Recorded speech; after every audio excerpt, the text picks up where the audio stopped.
बच गई पुत्र। अब ये दोषी पिता तुम्हारे सामने करबद्ध प्रार्थना करता है पुत्र, अपने भक्तों का अनिष्ट मत करो पुत्र, अपने क्रोध को शांत करो पुत्र।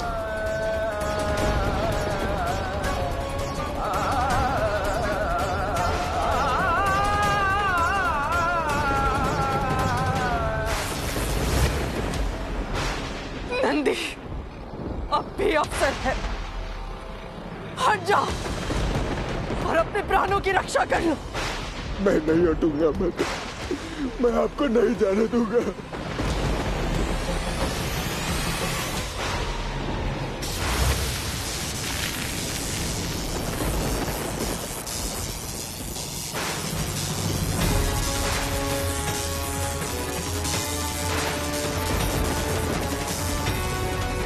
जो प्राण अपने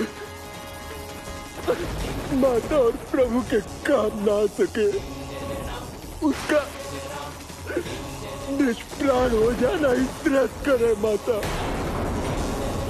मुझे मृत्यु स्वीकार है माता, किंतु अपने धर्म पथ और कर्तव्य के मार्ग से पच्युत हो जाना स्वीकार नहीं है माता। मैं जिनकी भक्ति करता हूँ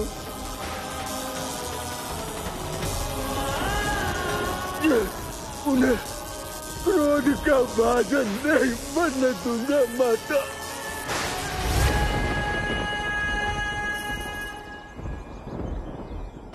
नंदी, महादेव के पास जाना आवश्यक है। स्थिति की गंभीरता को समझो और बुद्धिमता का परिचय दो। नंदी, मुझे जाने दो। मैं आपको प्रभु के सम्मुख नहीं जाने दे सकता माता। प्रभु बहुत क्रोधित है आप पर।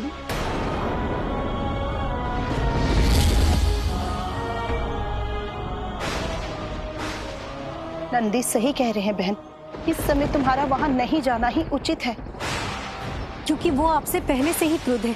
यदि इस समय आप बाल शिव के सम्मुख जाएंगे तो अनर्थ हो जाएगा बहन। तुम्हें उनके क्रोध को शांत होने की धैर्य के साथ प्रतीक्षा करनी होगी। उनका क्रोध ही तो भय का कारण है। मेरे बिना वो नहीं संभाल पाएंगे अपने प्रचंड क्रोध को। मुझे जाना होगा। नहीं माता, मैं आपको नहीं जाने दूंगा, नहीं जाने दूंगा माता।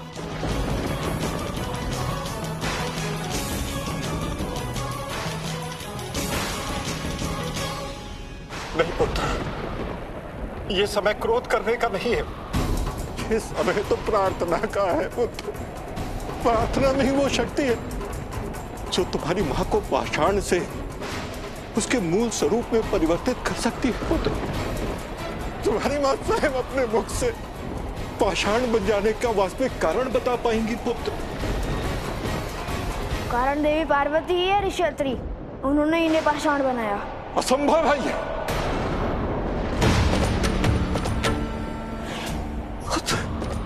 देवी पार्वती कभी ऐसा कर ही नहीं सकती पुत्र। कदाचित मेरे चले जाने से ही तुम्हारी माता क्रोध और संताप से भरकर पाषाण के रूप में परिवर्तित हो गई होगी पुत्र। यही कारण रहा होगा, अन्य कोई कारण हो ही नहीं सकता पुत्र। ये सब मेरे कारण हुआ है पुत्र, मेरे कारण हुआ है ये सब केवल मेरे कारण हुआ है।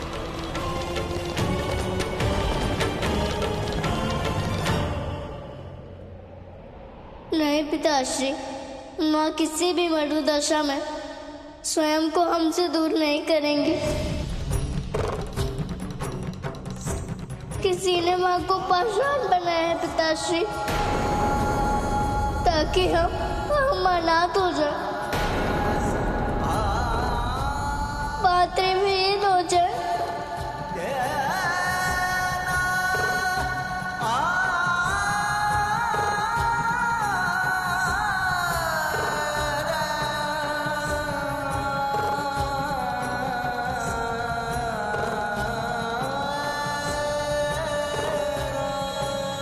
यदि ये कार्य मित्र नहीं पिताश्री, तो मैं उनको कभी क्षमा नहीं करूंगा। नहीं पुत्र, जगत जननी कभी ऐसा कार्य कर ही नहीं सकती पुत्र।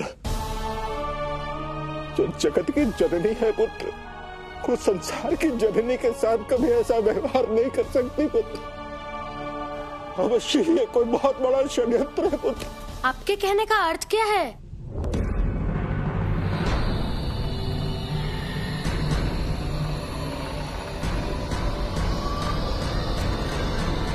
अर्थ ये कि जिसने भी ये अपराध किया वो मेरे क्रोध से नहीं बचेगा।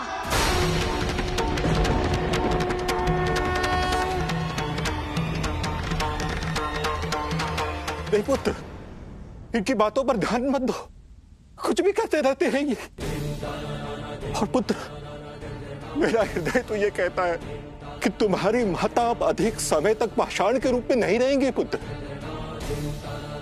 मैं लौट आया हूं पुत्र, तो इनका आत्मिक बल, इनका सतत्व बल भी शहने शहने लौट आएगा। और जैसे ही इनके शरीर में शक्ति का संचार होगा पुत्र, ये पाषाण रूप में बाहर आ जाएंगी और स्वयं अपने मुख से हम सबको अपने पाषाण बन जाने का वास्तविक कारण बताएंगी पुत्र।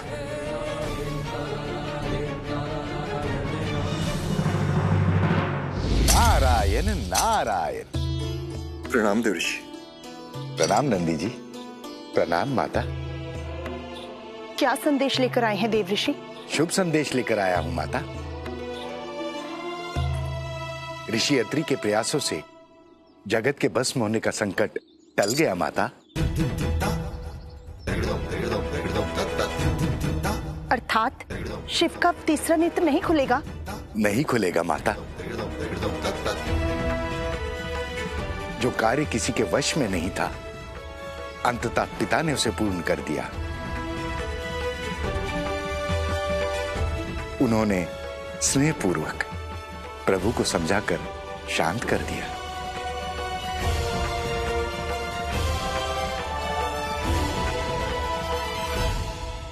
अर्थात मैं उनके पास जा सकती हूँ।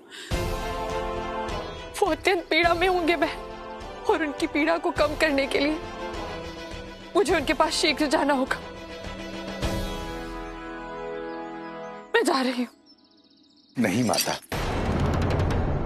अभी आपको उनके पास नहीं जाना चाहिए। परंतु अब क्या बाध्यता है? संदेह की बाध्यता माता। प्रभु को संदेह है कि आपने ही उनकी माता को पाषाण बना